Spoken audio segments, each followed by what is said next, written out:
Hello and welcome back to another episode of the Cookie Jar Golf Podcast. Earlier on today we managed to sit down with James Ellis-Caird, who's a PGA professional and author of The Uncorrupted Pleasure of an Old Bladed Putter, a new book that's just been released and written by James and is a collection of golfing fables, and it's illustrated by Jamie Buckridge. It was interesting to sit down with James and chat about his philosophy about golf and the stories that are in the books and their inspiration that he's taken from all of his pupils and made these fictional characters based on people he's met throughout the world of golf. So it's a lovely little chat we have with James, and he's one of the truly interesting blokes of the game. So settle back and enjoy. Watch this.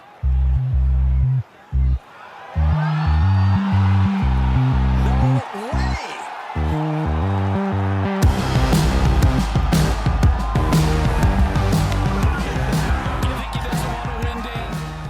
So how about that drive in anyway? Tell me about this coffee. What am I? It's cookie caramel by Nespresso. Very on brand, isn't it? It's like one of their creations. I didn't think it was that good. I It can't. smells very sweet. Are you a coffee drinker? No, not at all.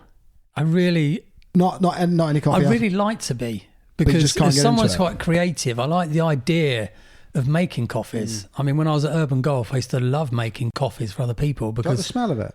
no, Really? yeah, I think it's the smell that put me off. But I love the idea of how you can create wonderful different coffees and the way you make the actual sort of milk. I really enjoyed that process. I You like can the process of disappear up things. your own backside with it, though, Oh, can't can you? you? Really, I think you can get a bit too into it. People who have like drippers and all that Oh, sort of wow, I don't know stuff what and that little is. digital scales. I think and Nespresso is the correct amount of nerd. It's a good coffee without Is it? being a complete nerd. Yeah. Because it's capsules. You just like unofficial sponsor of today's podcast. Our house is full of teas.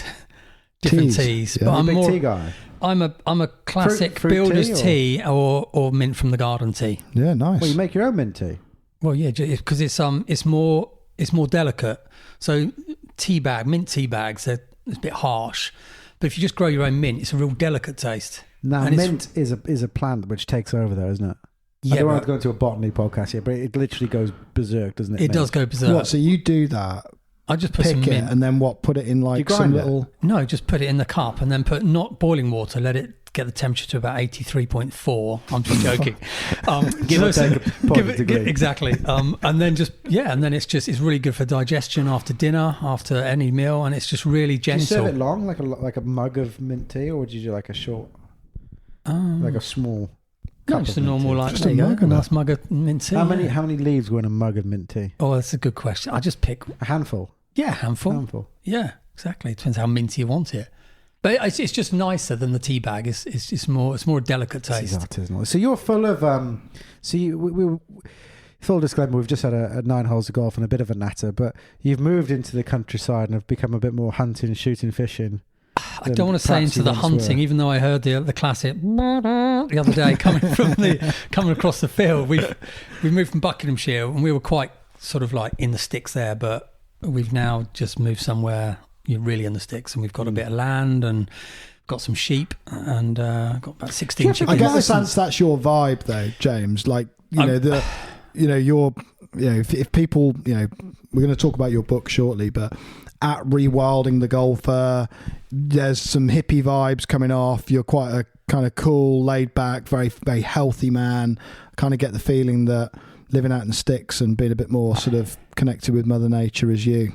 I think I'm finding that, yeah. I think it's always been there, and it takes a while to discover who you are, doesn't it? And I think the idea of I'm not sure I want to be called as a hippie, but I really like the I idea. think if you wanted to label yourself as a hippie, I think you are then not a hippie. It's like you say you're cool. If you have to say I'm cool, then you're automatically not cool. But I think you're a little bit of a hippie. Do you? I think, okay, yeah. I'll take it. It's fine. Yeah, but you're right. I was saying to Sam, maybe I really enjoy sort of coming back from the golf club if I've just, seen a client or something or played a few holes and literally then just get rid of my golfing clothes, which are not golfing clothes. I never really like them. And then just putting on something. And then I've just loved recently just chopping down trees and, just learning to use a chainsaw. And just Vicious making things, stuff chainsaws. very vicious. I mean, I'm petrified of I was them. petrified of it. I've got myself like a wood horse. So, and I What's chopped down my that? first big What's a wood tree. horse? It's where you chop your tree down, and then you lay the trunk across it, it grips it. So then when you're chopping up into the bits, like a vice.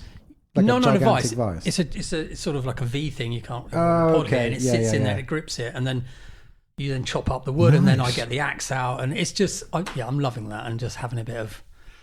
And you got to let wood rest, haven't you, for some years? You certain wood. So we've got ash trees in sort of the land, so I can chop them straight down and put them straight on the fire because they're good to go. They don't absorb that much water. But ash and birch, then if you chop them down, they need to sort of season for like a sort of a year, 18 months, or you can kiln dry them. Just to get rid of all that moisture. Yeah, exactly. Otherwise, I can hear him ready to move on the conversation. I'm not ready yet because it will just build up as soot in your chimney, and so I'm loving that type of lifestyle. So I'm really embracing it. Vastly different from your former life. Yeah, is it? It is. It's not vastly different because we didn't live in a town or anything. We lived out in Buckinghamshire. You know Amersham, don't you, quite well? It's outside of London, but it's still vastly different from the suburbs of, which now is London. And doing a different sort of thing. So I suppose where we've connected in the past before is our connections through Urban, golf and James Day. And you obviously spent a bit of time down at Urban. Yeah, that was wonderful. I spent about 15 years, I think, with Urban. James they contacted me sort of 6 months into their project. Amazing project, James, and he set that up. And Soho was the baby. That was the original one, and it was a great time. It was, no one had simulators. People would come in. It was all about the lessons. It was pure. It was about golf, and James was great. As he expanded the business to Kensington and Smithfield, I stayed on at Soho, and it just allowed me to sort of really be free and think about the game in a different way. I had that freedom to do that while working and in the middle of Soho. Doing golf in a simulator was good your fun. Book is basically, I would say I think it's right up there in the top 1 or 2 stocking fillers you could get in the UK this year. The other of course being a packet of cookie jar tea pegs.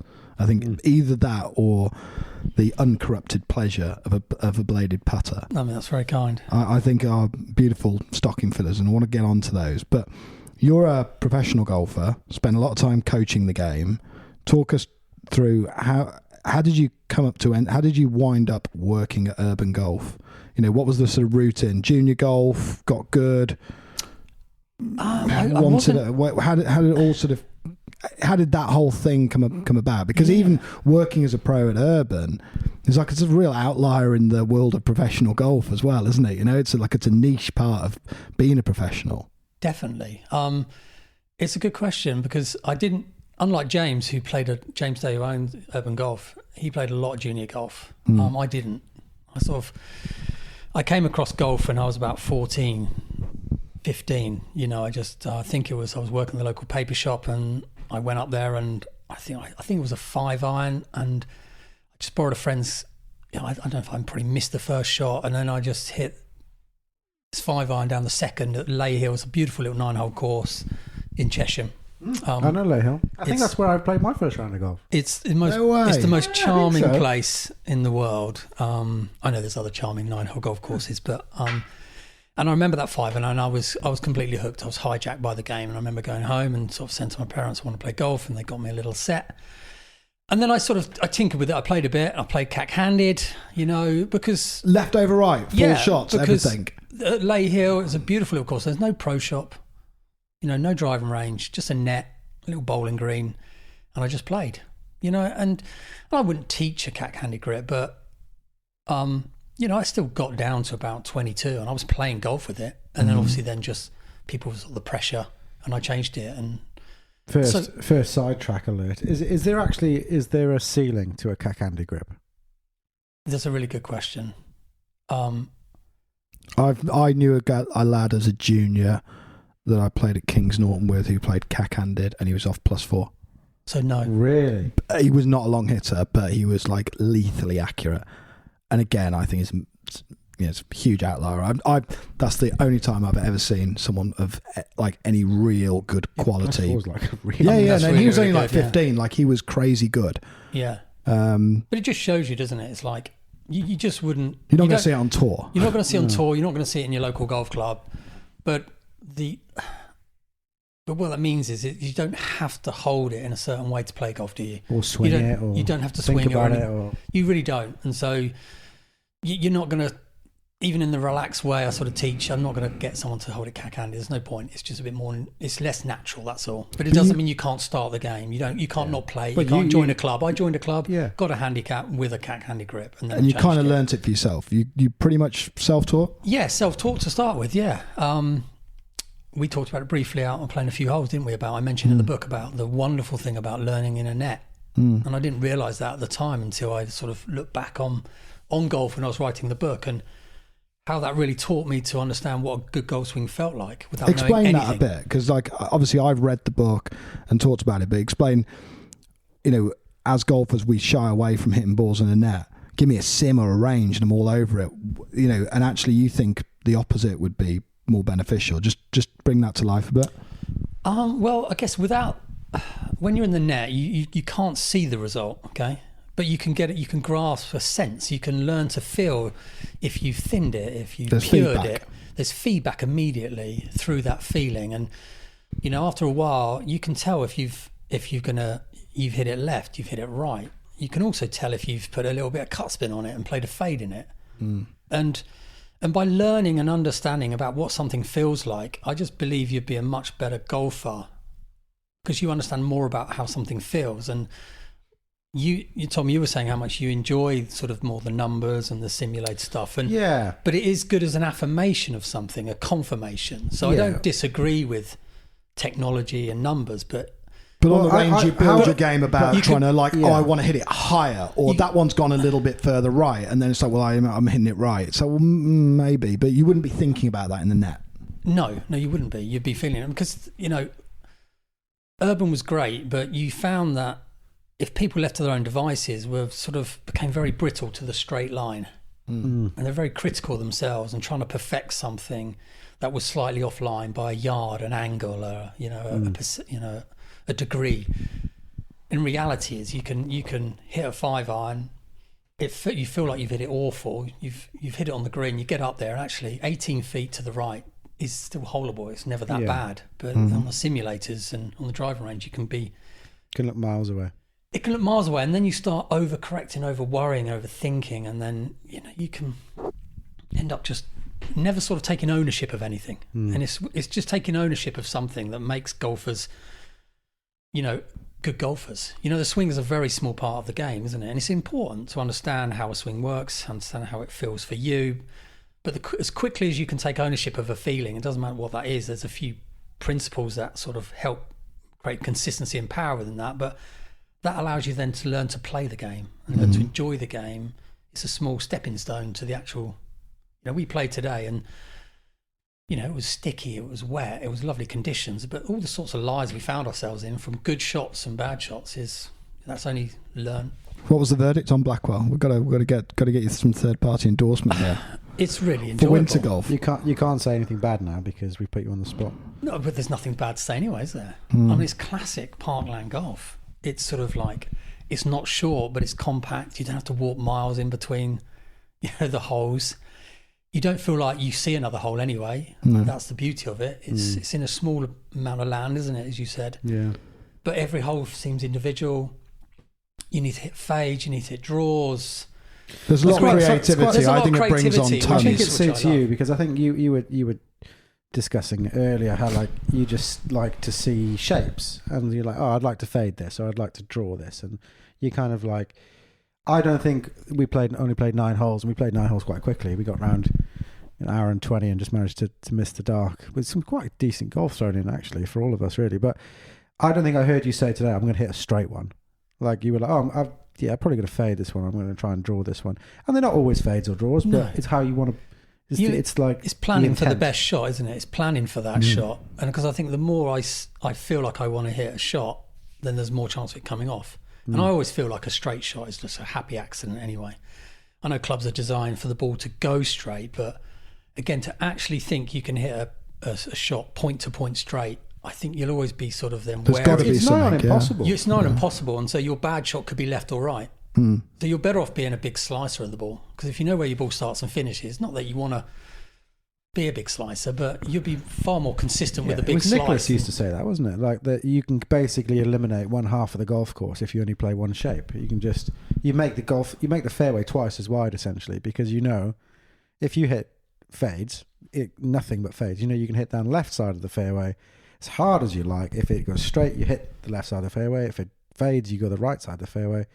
But you're never really going to be... Two-way misses are dangerous, though. Oh, Exactly right. Yeah, and there's a big difference between you sort of like wanting your ball to finish in the middle than actually trying to hit it straight down the middle. But I Does also that get make the sense, despite being professional golfer, teaching, coaching players, playing at a really good level, I also get the sense you couldn't give a monkeys about the score or anything really. There's something, a different connection with golf than score and output and card and pencil stuff. There definitely is now. But I'm not saying that should be the only way to play golf, because if I think back to when I was younger and I was, getting into golf, I loved trying to get the ball in the hole. I loved scoring. It was wonderful. It was just a drive to try to, to break. I remember the first time I broke 80, that's an incredible feeling, and then the first time you broke, 75 and then 70, and I loved the scorecard. And that's when I was a member of a club. And then you just, as you transition through your life and you do different things, it's just becoming less important to me now. It's about purely for the love and joy of the game and the feel for a shot. Like today we played. And How many clubs are in that bag? Today I think there was 7. Okay. And that's just out of pure laziness. But also it's also out of like... They were all cavity back, a lot helping them. They were all brand new clubs, were they? They were brand spanking new. James Day made them for me 16 years ago. Yeah, they're still the So same. they were James Day sets. It's a James fistful of Day. Muras. It would have been one of the first Mura sets when we first come across Muras. Yeah, Okay. yeah. And you said you've never played with more than one wood in the bag? no, generally no.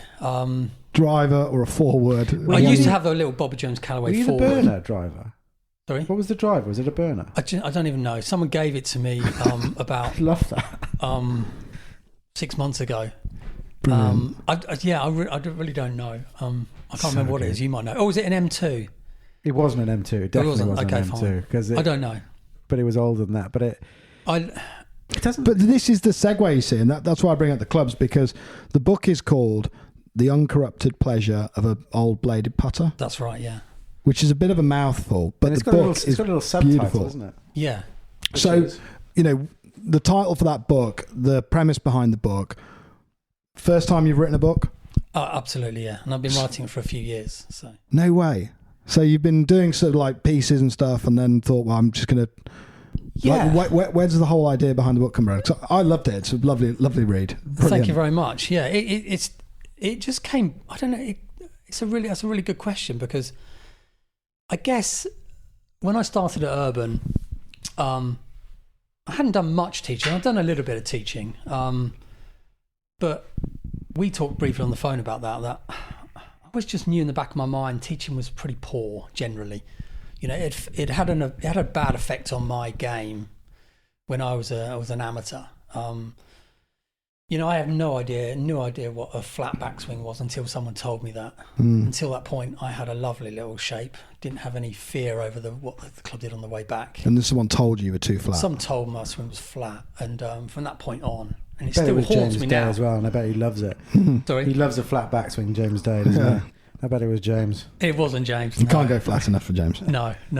But anyway, so then I got to Urban, and I don't know what, something just told me that this is a great opportunity to think about the game now, think about teaching, and really focus my attention purely on the game of golf. And I made this decision, and I never really read much anyway about golf. And I just said, right, I'm just not going to listen to anybody else, read any magazines, look at any books, listen to anything anyone's saying. And it was sort of quite scary, because you think you're going to miss out on some of the latest sort of fads or techniques. But actually the opposite happened. It's sort of like it was quite liberating in it. And I started working and thinking from just like my own mind, one mind. And I just started allowing and I had the freedom at Urban as I was teaching, to think about it. And then I just thought, I'm just going to start jotting this down. This is quite interesting, and I quite enjoy this. Because they're kind of stories of people you've encountered, most of them students, a lot of them from your time at Urban, right? Yeah, they sort of, even though they come under the sort of bracket of one person, they're a blend. They're kind of, They're a There's blend. some creative license around how you've built, Exactly. the corporate guy that goes out and plays the four ball. He's an amalgamation of all sorts. Of a vast number of people I saw, correct? Yeah. Like, and the Joy of Imperfection, chapter 2. Again, she's just another example of a number of people who come to me and think they're perfectionists, but actually you need to understand you need to take joy from the imperfection and you'll be a lot better.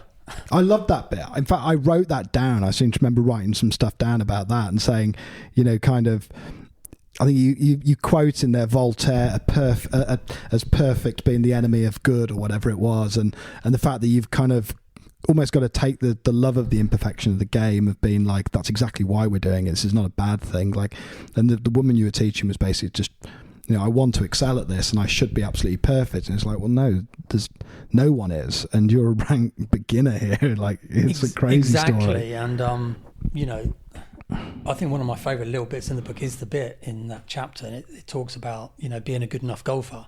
And I mean, you hit a couple of just magnificent shots today. He's looking at me. He's looking at me.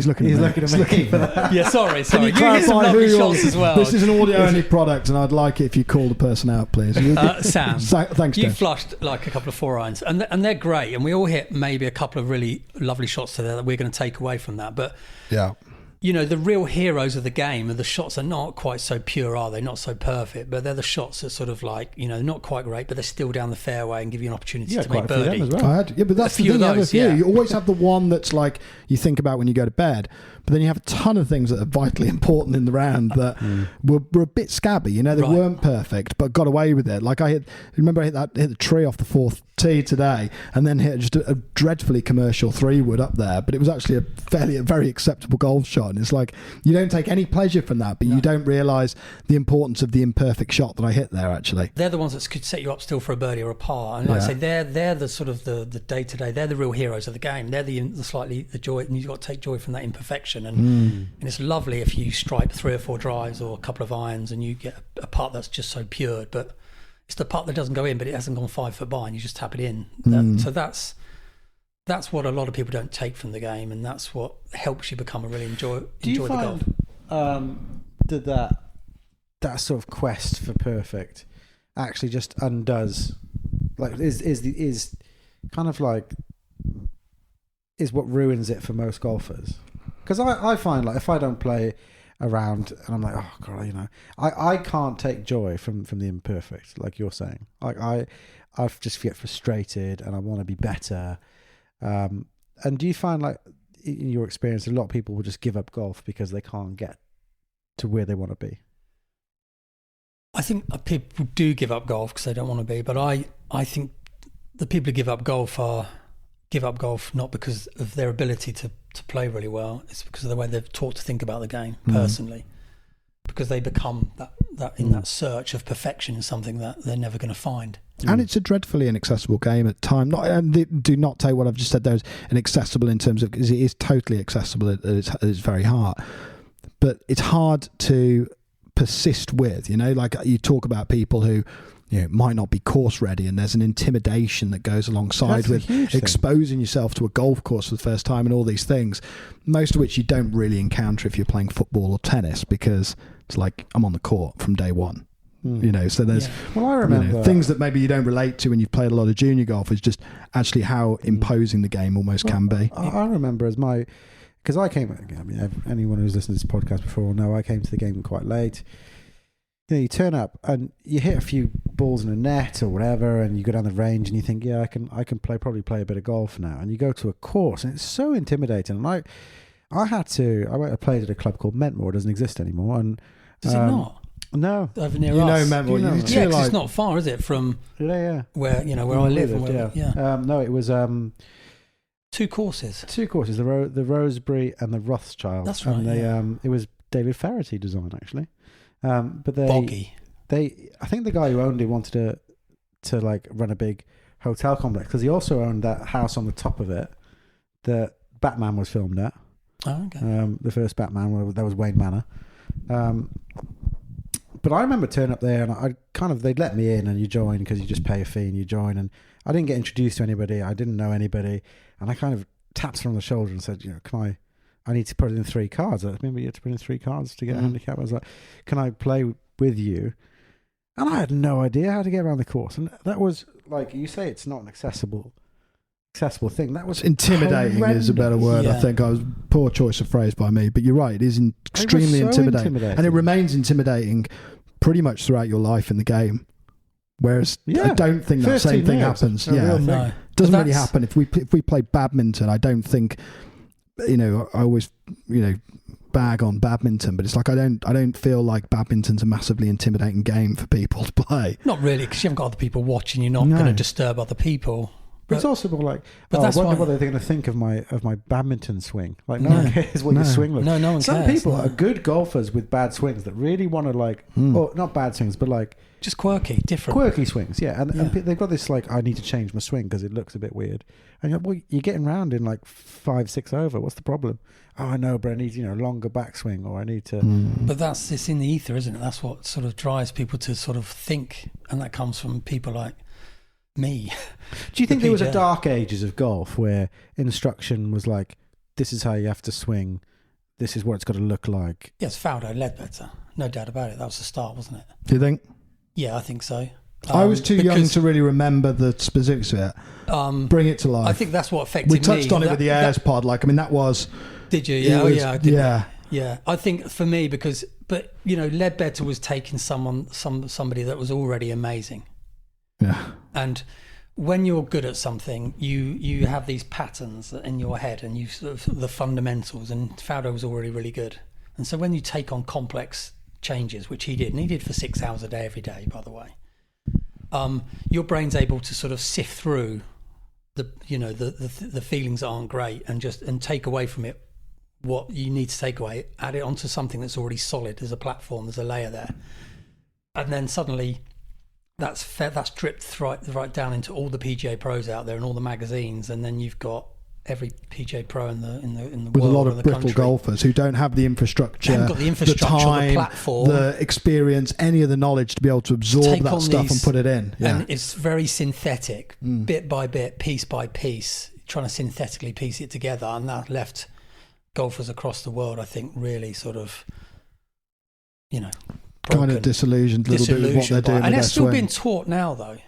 Is Golf it? swing is still. You were talking about. You asked me what P5 was. And so what the hell is that? Okay, it wasn't like I wasn't quizzing you. I was just No. do you teach a sort of, No. like you need to be here at P5, and you quite honestly said, I don't even know what P5 is, don't know where it is. I don't know where it is. I know obviously it's a position and it's Yeah. a part of the swing, but I know where it is because I think it's just complete. Bollocks. Yeah. Well, it's so difficult because, Bruce and I have had this chat before. Bruce is absurdly knowledgeable about the swing, and he says to me, what your problem is, and Sam says it, to me sometimes. It took me an age to work out what Sam was talking about.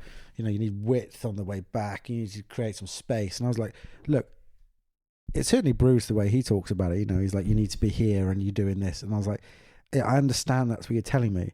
I just don't know how to do it. Positional based swing is extremely hard to absorb, I think. It's I've played the game for 30 years and I find it really hard to think about positions. To take ownership of it. Yeah, it's really hard. It's about taking ownership of something, and you won't do that. And that's why people flitter between golf pros and they go on the internet all the time. But I don't feel like your book is I don't think it's a swing instruction book. It's definitely not, because it is a collection of 13 golfing fables. Yeah, exactly. It's basically like a love letter to golf. That's the way I describe it, and it's trying to take But a lot of the time it's through the lens of people who are trying to improve and people your clients or people you've worked with. And there's definitely you can read between the lines, and there's a lot of treasure there to be had from a really good From a golfer learning point of view. Yeah, exactly. It's pointing at me again. As a beginner, as an expert, and the people who are improving, and as someone like Tom who's taken to the game, didn't do it as a junior.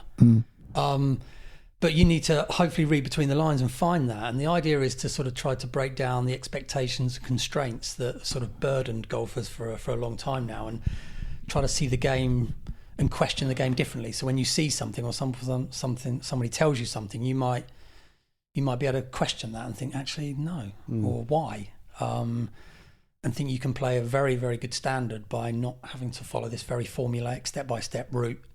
And the book transcends that and talks about courses and things like that. One of the things you touched on a little bit, I think, is that power of like observational learning as well.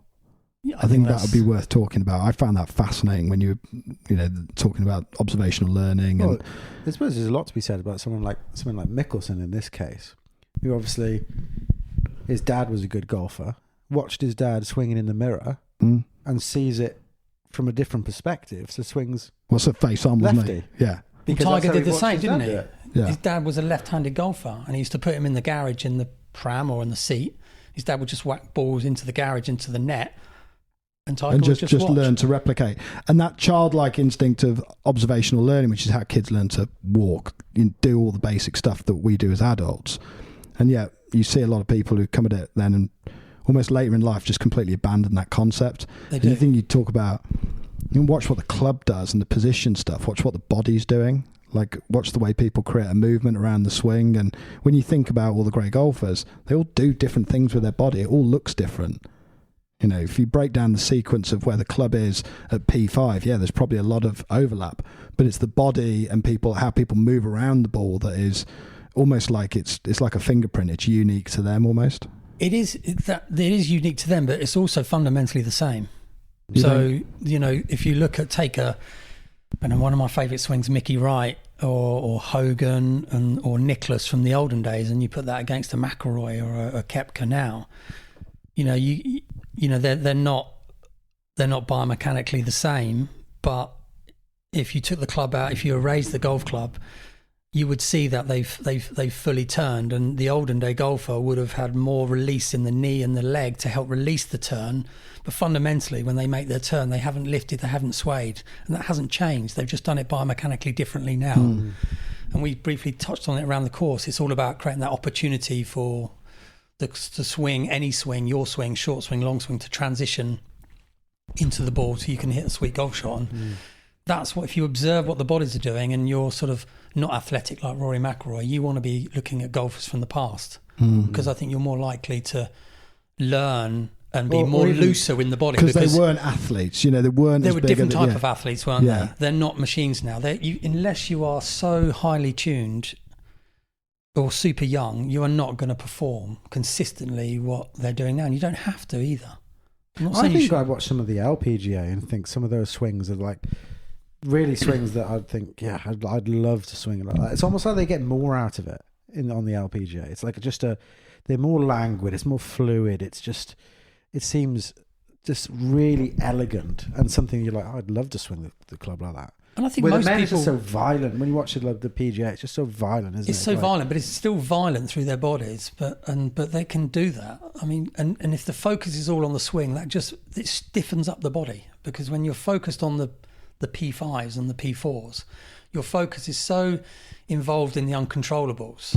What the swing is doing, and you're so focused on the arm. They're symptomatic of what the body's doing. They are, yeah. It's a non-reactive game, and in any other sport, I got to teach sort of like boxers and rowers and men and women from all different sports, and without realizing, you're reacting to the ball or something or the person. Your body is naturally helping facilitate the technique, but the illusion is you're hitting the tennis ball with your arms, you're punching the opponent with your arm, you're hitting the golf ball through your arms and the golf club, but that actually happens right down at the point of contact. So it's understanding how the body is the facilitator of that motion, and then it can be any motion. If there's a backswing and there's that little bit, that Percy Boomer It's such an beautifully interesting says. word. It is an illusion. It's a really accurate word for it, because like so many bad golfers, intermediate golfers, I am one of the worst for it, just throws their arms at it because it's so ingrained in your head. It's it comes through your arms, your hands, where it's just like the absolute wrong thing to be doing. It's because it's a non-reactive game, and there's so much technique, so many people telling you what to do.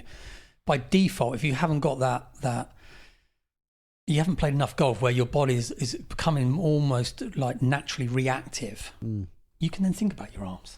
You almost But unless you have that, if you think about your arms, your body it will come out of sync more often than it will be in sync. And then it's almost like when you're a kid. Like I wasn't a junior golfer, but it's almost like because you haven't got the strength to manhandle the club through the swing, that your body has to do it, because you can't lift it and put it into a position and swing hard at it because you're just a little kid. 100% as a kid, I threw my body at it. Yeah, it's all Tiger body did. stuff. And I still do now, but I threw my body at it a lot because it was the only way to really create any meaningful impact when you're 7 years of age. I think all Tiger did was just move his lower body and then just allowed the swing to catch up and allowed the swing to find the ball, and it got some timing with it. And now, swing's changed. He's able to make it more compact and more mechanical and more sort of compressed as we hit it now. But he's got that layer to do that.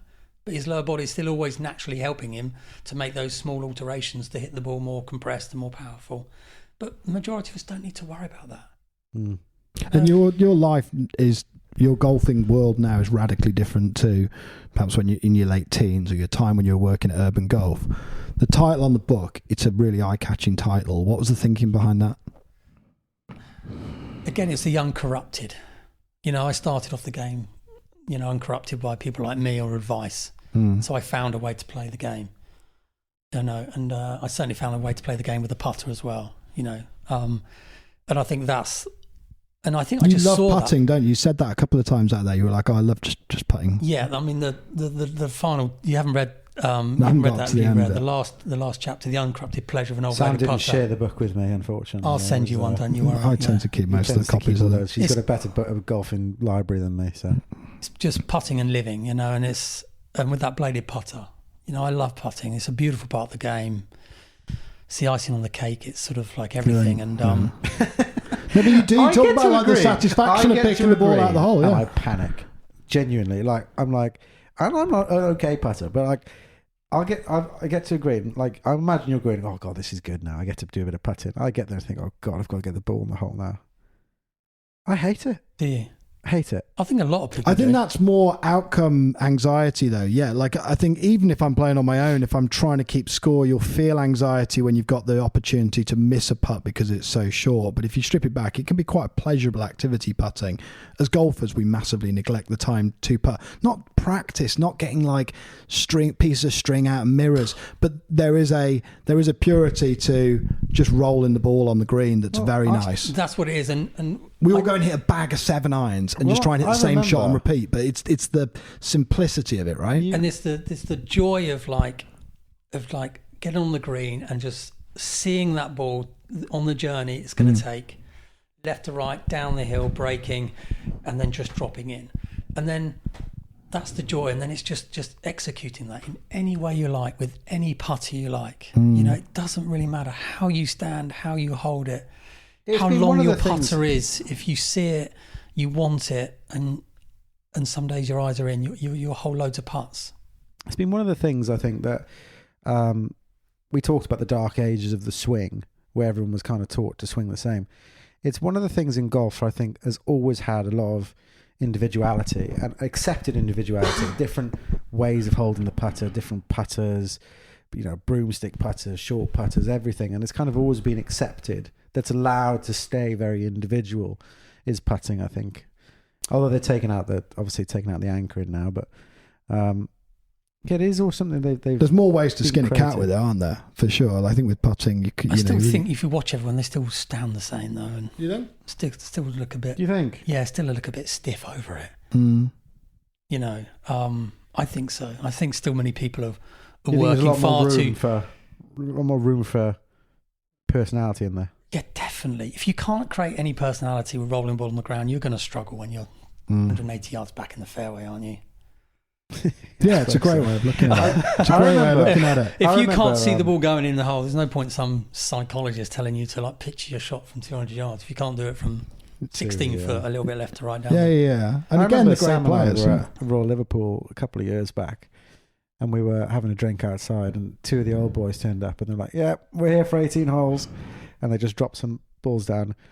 And they're like, you've only got to putt it. Yeah, 18 Just holes take a glass of putting. red out and they're just You playing take a 18 glass- hole 18 match holes of putting. putting. The competition between two of them, and after they'd putted 18 holes, they were going to go in for a drink. But that's how you. But like, if you take the life cycle of a golfer, it's kind of how you bookend it. As a junior, you basically spend, if you play loads of junior golf, you spend ages on the putting green playing little putting matches, and when you're too old to go and play 9 or 18 holes, you go out with your pal and have a drink and go and just putt, and it's probably because physically you're limited to doing that, and I can kind of get on board with what you're saying. It's not difficult, is it? You don't need expert advice or to spend money on a putting lesson with a camera. You think that whole concept, these with putting, Phil Kenyon, that sort of stuff, you whoever think it's he is, like, I don't know. these huge studios where it's like laser guided and all the kind of, they've got the same stuff. Like, I've never done this, but they've got, you can go into looking at these lab performances with putters, like, you're hitting it half a degree on the up, or you're hitting it half a degree on the down. The stroke is X to Y, and you think, I can't get a photo of your facial expression. For those of you watching in black and white, Yeah. James's face is horrifying. It's not. You shouldn't take. What I say is true, but come on, if you think about that logically, do you really think that's going to make you a confident putter that loves putting? Because you're always going to be worried about something, aren't you? Because somebody has tried to justify something with technology or make it all spangly of rolling a ball along the ground. That's all it is. Yeah. You think we're over servicing it massively for the benefit of the people, because we've got the technology, we can now create an industry out of people's phobia from 6 feet. So we've done it, and it's like, have we made the game any better? Probably not. We've got to, like all things, we've got to separate the elite player from the club golfer, the amateur golfer. You take the amateur golfer that maybe goes and books into I know someone plays at our club who's done a like £600-700 putting course, few lessons with like an elite putting instructor. No comment. Yeah. And that served as a crutch for him, no doubt, but he's a right-handed golfer that putts left-handed. It's like, let's start there and work. You know what I mean? Yeah. And you think, I don't know, maybe we've created an industry out of it because we actually can do. Because we can do. Yeah. And then not because it's what people need. No, they really don't.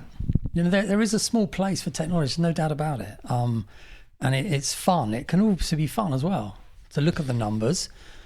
But for the majority of us, it's just going to cloud your ability to play the best golf you can in mind. Because going to the driver and the numbers, anybody who's played golf sort of 15-20 years ago would hit your drive off tee and you never ever thought about how far it went.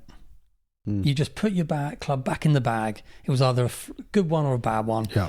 And you're walking up the fairway chatting on it, and the next thing you do is you're trying to think, how do I get it on the green? How do I birdie from there?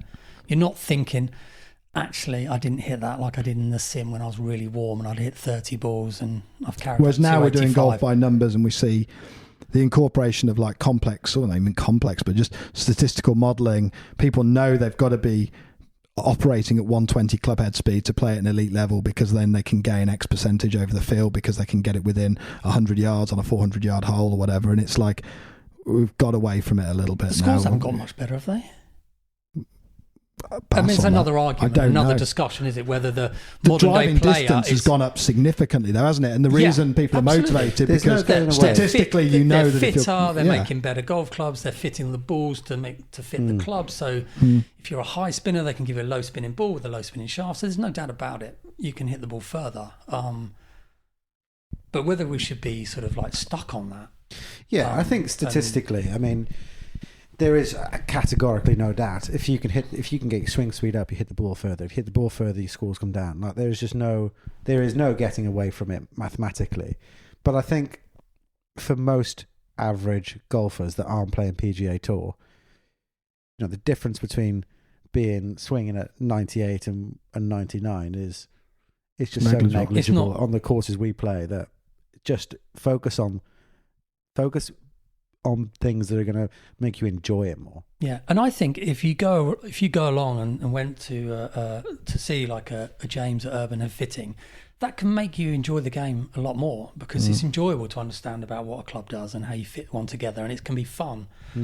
But it's if it becomes the sort of the only thing you think is going to make you better, there's the problem. So there's nothing wrong with spending money on a really nice driver or a really nice set of irons and having them fitted. I've got no problem with that at all, because why not? Because it's there, isn't it? Get the best out of the equipment for your game, but it just can't be that's going to make me better. Yeah, a lot of these manufacturers do a great job of it now as well, in terms of, you know, very rarely do they expect you just to buy it off the shelf, but I have never understood someone that can go drop 450 quid on a driver that they literally just pick up from a rack and go, yeah, this will do. Because the manufacturers do a great job of it now. All of them do. They, you know, you go in, they fit it, they change all the lofts and lies and everything else that you need, the shaft stiffness and all the rest of it. And James does a great job. I know that, you know, he spends months building sets for people. And he's got to be one of the best, isn't he? Yeah, and he spends a long time. He puts a lot of soul into it. But we could be, you know, too dismissive of modern equipment, and, you know, ultimately it does help. You know, bigger faces, better producing ball flight from modern equipment does enable more people to get more enjoyment. The danger is we can overdo it with science, and we can overcook it to the point where it detracts from what's at the soul. I think. Just quickly while you're on science, what's your thing on aim point? I think I know the answer. Well, no, because you love putting and you love all that stuff, and aim point's kind of trying to bring a little bit of science out, take away the artistry, maybe. I don't think it's going to make you. What do you think when you see club golfers coming and giving it the 2 fingers, straddle the line? Wasting their time, because I don't think it's going to make much difference. You can feel it in your feet when you stood. I like feeling it in my feet.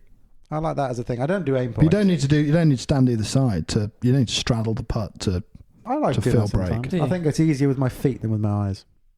Okay. But I don't do the fingers or anything like that. But sometimes I like just to straddle it, feel it, and just like. So no, it's a little bit left to right, or right to left. But again, if you really want to hold it, it can't just be a little bit left to right, right to left. You need to see it going in. You said something lovely today. You're like, thing is, all you need to do is to look at it and want to put it in the hole, and it'll go in the hole. It gives you an opportunity. Yeah. It's about creating opportunities, isn't it? Because sometimes your eye's not in and the stroke's not going to be the same. But, you know, when I'm really on, I used to be able to watch that ball and see it travelling in my mind's eye, where it's going to break, how it's slowing in, and actually watch it go in the hole. And only then did I watch it go in the hole, did I just step up to it and just set it on its path. Some days it was good. Some days it was bad, but I'd always say that I was a confident, enjoyed putting. And if I practiced, I only ever practiced from 3 foot. And I still think that's the lesson I give most people. You've got a putting problem, go and sort it out from 2 or 3 foot yourself. And if you're still missing after 10, 15 minutes, then I'll come and give you a hand with it. But if you can hold loads of putts from that range, you're okay. I think you're okay, because, you know, I only ever practiced from that range. I had put thousands of balls in from 3 foot, and again, I didn't know what I was doing, actually. I think I read somewhere or heard somewhere that when Montgomery went to college in the States, they made them do 100 putts from 3 foot. I don't know where I got that information from. It stuck in my head. I thought, I like that idea. I'm going to do that. Yeah. So I did it and did it and did it. And when I was reflecting back on my life, golfing life, when I was thinking about the book, I thought, well, okay, so I was a really confident putter. People said you were a good putter. And why is that? Because I had to lady putter. No one ever gave me a lesson. I never had a lesson. And it was uncorrupted. It was like no one had got into your head on it. But because I just hold so many putts from 3 foot, you rarely miss from inside 3 foot. So what that does, regardless of your style or your putter, that creates this sort of continuous sort of seed of confidence in your ability. It's constant reinforcement. Because if you go step back to 2 to 5 foot, you're going to miss more than you hole, and then you start going to tinker all the time. But also that created confidence in my routine, my style. You know, my feet used to point left, shoulders were pointing left, and, you know, it was unconventional. And also then what happened is when I fed back, when I had a 15-foot putt for birdie or 20-foot putt or any putt, I never worried about the consequences. You're never going to do more than 2 from 15, 20 foot. Because it was just familiarity as well. The more putts you hold from 3 foot, it's become so familiar. When you're having for that birdie putt or par putt, like you saw me rack a few pars today, because I never think about the consequences. I'm just trying to think in. The fear of failure is debilitating. I've seen so many 3-footers, I used to knock the ones back in. Generally all the time, and it was just from familiarity over all. That was what I did my practice on, and so that fed right back into that, and I will stick to that and allow and tell people, if I want to putt, let's get really good from that range. Can I ask a question? When we spoke, Sorry if I'm talking. No. It's No. fascinating. I want to talk about the process of the book itself, because not only just in terms of approaching that, writing it, how you kind of go, because it's it's not just first party. There's some creativity too. There's obviously some, license in there in terms of like how you've created the characters around the fables, but also then like the publishing side, you've kind of in that sort of hybrid world, because there's a whole thing around published authors and non-published. And you mentioned about, like you kind of kept some of the purity by changing how you were doing the publishing of this as well, right? Yeah, that was again something I knew nothing about. It's a murky world. It's a murky world, and I bet years ago it was a wonderful world to be like, to be a publisher, to be a writer. But how does it work? You give them like a little script, and they say, "Oh yeah, we'll get on board with this." No, I mean generally you'll be very, very lucky to send like a proposal to somebody. You've got to send it to an agent. You're very unlikely for a publishing house to just take your proposal without an agent. Some will take your book. Waiting is awful. So anyway, I sent it to an agent who used to be a publisher, and they got back to me and really enjoyed the 3 or 4 chapters that I sent them, because as a non-writer, someone who hasn't well known, that I needed to get the book shelf ready. Yeah, it's got to stand on its own legs, whereas an established author can just knock out any old shit. Idea, John, and it's like, oh great, John Grisham, just wheel it in, it'll be fine. 50 grand going, you need to do that in 6 months. So that was really exciting. So from a real agent who's a big agency in London, they're really excited to say, right, can you write us another few chapters? It's amazing, we love it. We've put it around, we've given it to some of the other people in the office, we've shared it with a few golfers. It's great, it's so different. So we did. So I signed a contract with a big agency, and it was all really exciting. And then, like so many books, like so many movies, the publishing houses, really, it's about marketing. It's not about the love that goes into it. It's about, will that sell books for the... So actually, the people that make the decisions aren't the people that love books generally. Yeah. And so I was getting a bit frustrated with the agency, and it's not his fault. He was dealing with more famous people. So I decided to pull the plug and investigate self-publishing, and that's awful, really, because a lot of them are algorithms. You could write something down right now and just then get it self-published. But they're knocking out books, the quality would be poor. So there's a lot of hybrids now where a lot of ex-publishers and agents are trying to give you the same sort of processes you get with a traditional publishing house, but you carry some of the risk as well. You carry some of the risk, but also you carry some of the license. You don't have to change the front cover, because, like I said at the top of this pod, these are beautiful looking books, because you had the sketches coming in, and I remember we met obviously at RNGC down in Devon in the summer. Very different weather to what we've played in today. I remember shortly after that you were inquiring for people to do some sketches for the front cover, and the product is a beautiful looking book there, but you can imagine the whole product becomes diminished when on the shelf it's a different title. It's like old bladed putter, no one's going to buy that. That's it's exactly what the agency said, the London agency, and you've got a picture of a famous golfer on the front, and it's like, when I want to change it to sort of like the occasional miracle, it's like, and when I stepped back from that, I thought, it's like when Ricky Gervais was making The Office, they wanted to put a laughter track in, didn't they? They were like, oh, it should go on BBC One and we should put a laughter track on it, and he was like, no, like, you just, it's like, I'll just pull the plug on this if you change this, and you've got to hold firm. So actually stepping back and not care that it wasn't through a big agency or a great publishing house, that allowed me to sort of stick to what the beauty in that title is, and it allowed me then to sort of like find my own illustrator and have my ideas go into the illustrations, and not have anyone tell me, well, this won't sell. And what does success look like then? So how do you... Success is it's published. How do you know? It's published. It's a wonderful thing. It's done. You were saying something interesting earlier about to become a bestseller, which blew me away, actually. You don't need to sell. I think it's something ridiculous. Like a bestseller is like 5,000 books, and to the average book... No way. The average book, I think, sells around 250 or 500 copies. So if you've got 50 grand, you could just publish it, buy them yourself, and you could legitimately...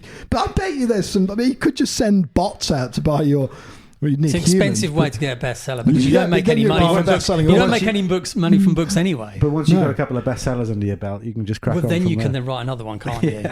So Is there another book in you? Was the process too the process painful? was lovely. It was the best part. You about enjoyed it. the process I of loved writing? Getting on the train.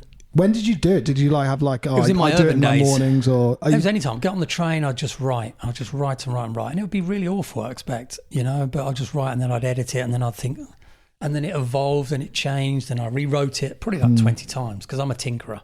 Not tinkerer of the gold swing, but I'm a tinkerer of No, but they say the first edit or the first draft is the hardest to get down because once you've got something down, you can iterate and you can improve from there. Exactly, and it just evolved over like a number of years. Then I didn't write it for a bit because it wasn't like a project to try and make money. It was just something You just kept adding to it and adding to it, and not worrying about it. And then finally, I gave it to my wife, who she really did a wonderful job editing it. Did she? Yeah, she's She's sort of in like the thank yous actually, isn't she? she's at in the start? thank yous. Yeah, because without her, it wouldn't have been shelf ready. And it would have been harder then to get that recognition and I think that goes with a lot of writers, that's what the editor's jobs are for. They sort of help bring books together. They help, my wife beautifully cleansed the paragraphs. And you can be... So it's a lot And you're shorter than too it close was. to it at You that can point. be too close to it. I yeah. was too close to it at that point. I find that with films that I make, I'm just far too close to it, and I hate them. By the time I'm finished, I'm like, St Andrew's film, you absolutely hated it. by the Everyone time else you watches finished it, thinks it's wonderful and beautiful well, and put and together. even if I go back to it 2 months later, I'm like, oh yeah, that was quite nice actually. But you get so attached to You it, do. and you can see every fault, or perhaps you can't see the fault, which is the problem. But yeah, it is tricky. But are you pleased you did it? Oh, yeah. It was wonderful, and that's like I say the success or the reward is just now It's seeing it there. It's seeing it right in your hands there, and us beautiful. talking about Really it. Thank enjoyed you, it. and that's it. I'm not. But there's an aesthetic thing to a book as well, isn't there? Like That's important and, to me. and that holding, it's a nice book to hold. It's a nice. We got it in hardback. Does it come in? It comes in floppy paperback as back well. It comes in floppy back. Can we read the little bit about your dad in there as well? I really like that little sentence at the beginning about your dad. Oh, and the Yeah. dedications. The dedications. I thought it was a brilliant one. You haven't seen this yet. Well, no, you didn't share the book with me. No. So I will give it a read. So, to my dad, a truly wonderful man with a truly dreadful short game. So It's a wonderful little dedication. Thank you. Yeah. Yeah. for our listeners, let's do Operation Bestseller. How does someone get their hands on this wonderful stocking filler? It's not just a stocking filler. You can It's get not a after Christmas stocking as well. filler, but it's just, I just think it's a perfect little book. Like everyone has to have that in their arsenal, I think. It's very kind, yeah. I mean, this unfortunately the simplest way is to go onto Amazon. You can search the Uncorrupted Right. Pleasure or put my name in. You can James go. Ellis-Caird. You can go to Rewilding the Golfer, and the link is on the page of my Instagram. You can go into an independent bookshop. They might not have it in there, obviously, because they can't, but the you can order it. What's the famous Soccer AM lines? All the good bookshops and some rubbish ones as well. Yeah. Go. Exactly. So, or if you want a copy signed, then just send me a message and I'll post one out to you. Any parting pearls of wisdom? Oh, you put me on the spot there. Enjoy putting. I think that's what it is. Just Just learn to love Putting and living. Just learn to love it. Yeah. That's the subheading to the Uncorrupted, chapter 13. It's one of my favourite chapters, along with the mercurial magic of the short game. Tom, I'll send you one and I'll put it in the post for you. James, it's been an absolute pleasure playing some speed golf with you. Thank you very much for coming on the podcast for us today, and hopefully we'll sell a lot of books. Thank you so much. I've really enjoyed this. It's been a magical day, yeah. Cheers, James. Watch this.